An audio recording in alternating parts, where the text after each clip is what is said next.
Hey guys, welcome back to the next video. In this video, we are going to look at the cluster mode. So we're going to configure our production, domains, and those are going to be on the cluster mode. So we are going to create, not just a vertical cluster, but also horizontal cluster as well in this example of yours. And we are going to work with that.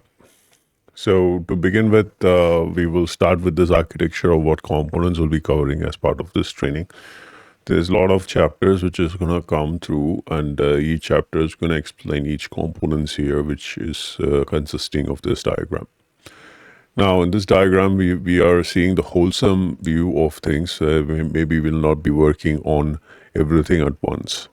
So firstly, we have a laptop. We already have this WLS host 1 configured in which WebLogic is running. So we have a development domain, which we're not going to use going forward. We are going to create a new domain here, like domain 1, which is going to be your production domain, and within which you're going to have admin server. Though we have this picture over here of the WLS host 2, we will be configuring this later point of the session. So we will not be starting with working with this host, because you need to know about WLSD and other things before we go ahead and touch this. Because you can see the node managers outside, not inside. So we're gonna see that per host node manager over here, where we're gonna configure only one node manager here on altogether for all the domains which you're gonna under one installation of WebLogic. And here per domain is gonna have node manager that's called shared node manager. So that's basically is what we're gonna do over here. In this scenario, but that will be done first. So we will set up the domain. We will understand the admin server a little bit. We just get that started. We're gonna have the understanding of node manager, the properties, the clustering features. The features of node manager, how to control and start it, how to integrate it with your admin server and the managed servers on your cluster.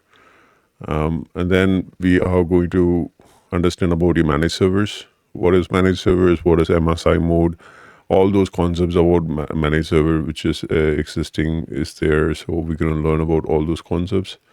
And then we're going to understand about the cluster and then create a cluster for these two managed servers. We will not be adding this one at this moment, but then once we have all completed this side of things, then we will go to WLS host 2, because we will have understanding on WLSD as well. So we will look at WLSD and everything else so that we can go and set up this WLS host 2 in a very advanced way. Mostly using WLSD and scripts we will be using for setting up your WLS host 2 virtual machine, as well as those components within it. And then once the node manager is created, we will be integrating this managed server using the node manager to the admin server, which is configured over here. And then we will make this managed server as part of the cluster. And then there also we will discuss some concepts towards adding this and all those things. So that is quite advanced. So that's why I keep it for the later point of time, so that you will have a complete understanding about WebLogic before we go to the advanced setting up your environment. And then we will be accessing all these three applications. First, we will be accessing from these two managed servers, and then we will later access this from the 8080. And then later point of time, we will create a HTTP instance over here, and then we will integrate all these URL into HTTP and route your end user via HTTP to your application servers. That's pretty much what we're going to see as part of going forward in this training. So more advanced topics are coming in. Just be prepared for it so that the journey can be a little easy, because it's coming. Thank you again for your patience. If you have any questions, leave it on the question section. I'll see you on the next video.